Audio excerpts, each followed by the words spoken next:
Hey guys, so let's keep this review simple.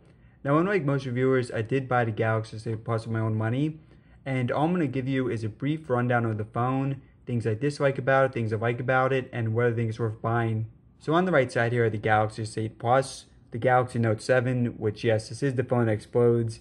Not expecting that to happen, but we'll see. And then on the left side, the Galaxy S7 Edge. So all these phones I have on Verizon. So with the Galaxy S8 Plus, you're getting a beautiful massive screen, 6.2 inches, which is larger than the Galaxy S7 Edge and the Galaxy Note 7. Also nearly bezel-less, incredibly small bezels. And this year Samsung also has a wider screen, so around 18.5 by 2 aspect ratio. So a bit different from past phones where it was 16 by 9. And of course you're getting a very high resolution screen, 529 pixels per inch. Now front facing camera is 8 megapixels. Now you do not have a home button anymore, although there is 3D touch right here. So you still do get some feedback, and personally I do like it more than on the Galaxy S7 Edge and the Note 7. And look at the side of the phone. So you guys see the volume marker right here. And there is a Bixby button right here, we'll discuss that later in the video. Now on the bottom you're going to see you have USB-C, a headphone jack, and speaker.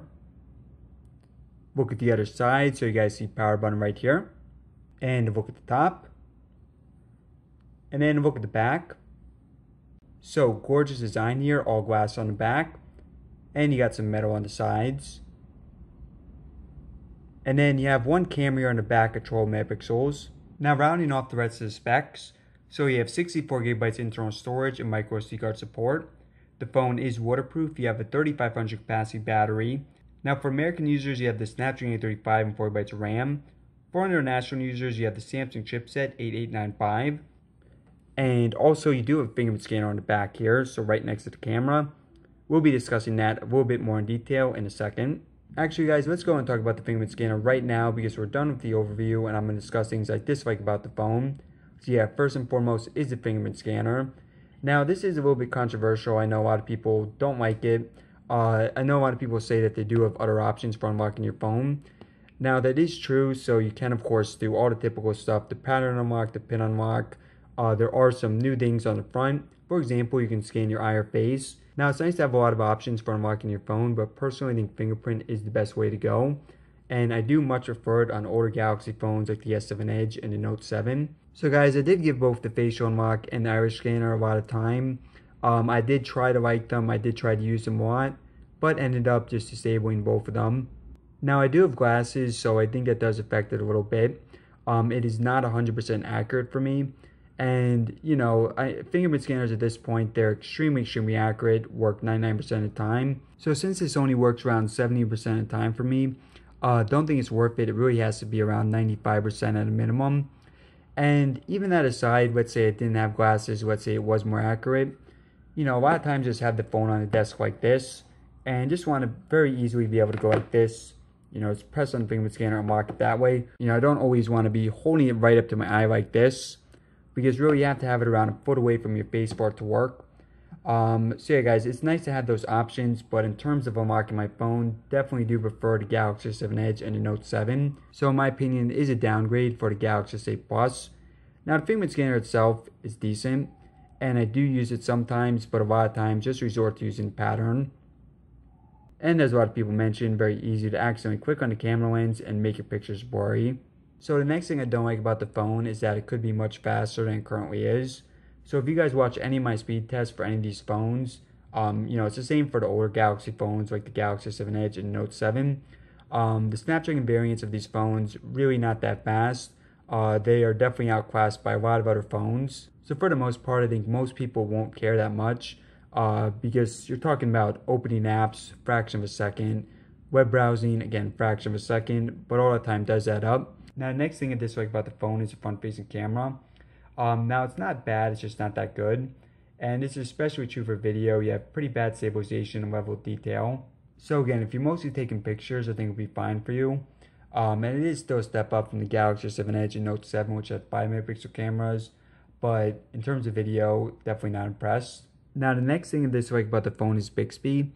So Bixby is Samsung's attempt at an AI assistant, and it actually is not live yet. It's been a few weeks, still not live. So I know you guys are thinking, well, how can you dislike it if it's not live yet?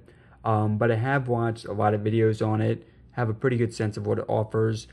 Personally, guys, I do love assistants, so I use Google Home all the time. Okay, Google. Actually opened up on all the phones right there. And not impressive what it has to offer. Basically seems like a pretty crappy version of Google Assistant. And you do have the option. I mean, you can use Google Assistant or Bixby. Also, a lot of times I'm using my phone, and I'm pretty sure I'm not hitting the button, but somehow it shows up. So for example, you swipe like this, it shows up. I don't know, guys. Somehow I've just seen this stupid screen about 100 times. No, it's something I'm not going to use.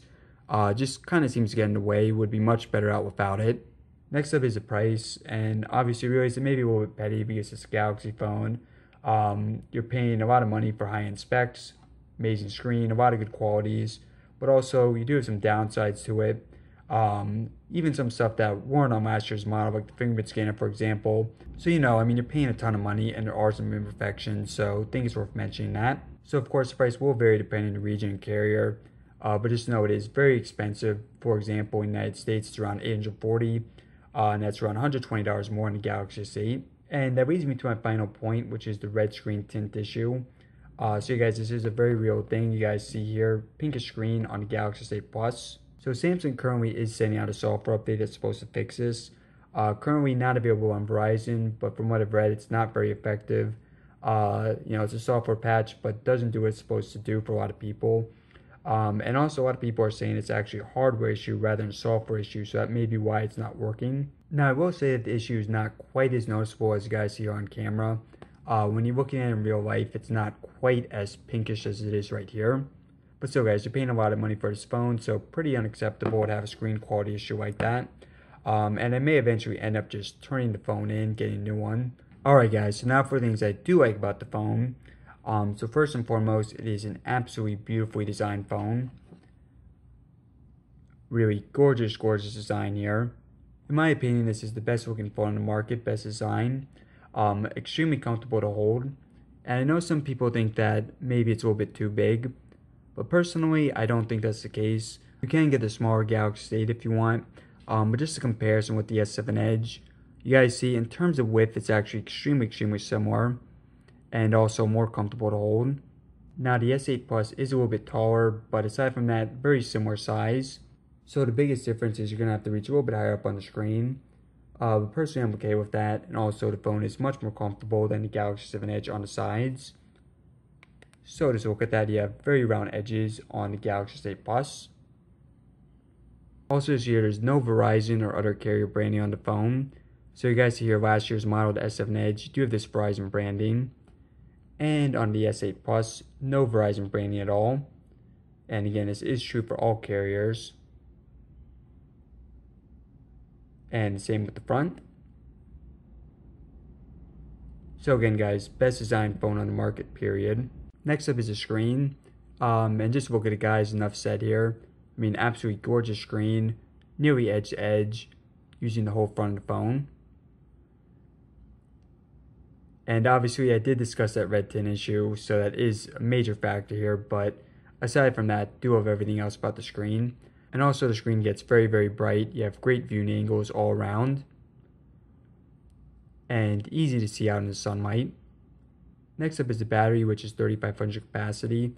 So it's actually the same exact size as on Note 7 and a little bit smaller than the Galaxy 7 Edge, which was 3600 capacity. But in terms of actual use, I'd say I actually don't love the battery. It's something that I barely like. But I do think that's better than most phones, lasting longer than most phones, so I decided to put in white calm. So I'm a pretty heavy user, and this phone lasts me a full day on a charge, no problem. Now I'm not sure if that will be true in a year or two from now, because usually with Samsung phones, battery does tend to drain a bit. However, Samsung said with this year's model, the battery technology is supposed to hold up much better over time. So obviously we have to wait a year or two to see if it's actually true, but nonetheless is something that they're saying. Next up is the rear camera. Now I hope for the next phone that they actually add on a second one, whether they want to use it as a zoom or wide angle, whatever. Would be nice to have a second camera in the back. But regardless, this is an excellent, excellent camera. I think for the vast majority of shots you want to take, should have no problem taking them. Now in terms of video, I don't think it's the best out there. Stabilization, for example, could be better on it, but in terms of pictures, definitely one of the best. And I do have a lot of comparisons on the channel you guys can check out. So picture comparisons, video comparisons versus all the major phones on the market. Next up is water resistance. And this is not something new. The Galaxy 7 Edge and Note 7 both had it. But still, it's an awesome feature. Not all the phones on the market have it, so do want to include that as a positive. Aside from that, this phone has just about every feature you could want.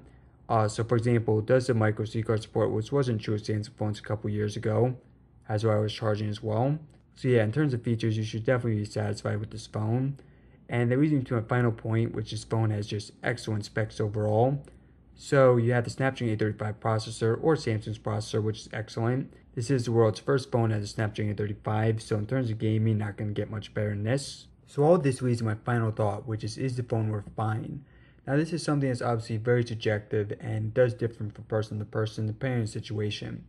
But for the most part, I will say hold off on it for now. Now let me clarify that a bit. So let's say if you're coming from the Galaxy S6 or earlier, you're happy with Samsung and you do want another Samsung phone. In that case, yes, I do think that the phone is worth buying. Now, if you're coming from the Galaxy S7 Edge, for example, then no, I don't think it's worth upgrading from the S7 Edge. Unless you absolutely love technology and don't mind spending money, then I say sure, upgrade from the S7 to the S8. But still, I would say wait a few weeks until this red tint issue is solved. I do think that it's a hardware issue rather than a software issue. I don't expect the software patches to fix it. So definitely wait a couple weeks, otherwise you may end up returning the phone. Overall, I do think the Galaxy S8 Plus is an excellent phone. However, a lot of the other companies out there are upping their game this year. So the LG 6, for example, excellent phone as well. Upcoming Sony Xperia XZ Premium, I expect to be an awesome phone. And if you want to save some money, there are a lot of phones that are just as fast as Galaxy S8 Plus, but at nearly half the price. So for example, the OnePlus 3T, the Huawei P10 Plus, both great phones for the price that you're paying. So I do have a lot more videos of the Galaxy S8 Plus on my channel. Comparisons versus all the major phones out there, and that also includes stuff like picture comparisons, video comparisons. Do have a lot of upcoming stuff like battery life comparisons and more. So if you guys want to check that all right now, you can click in the top left corner to subscribe, or you can click in the bottom right to watch another video. Alright everyone, thanks for watching.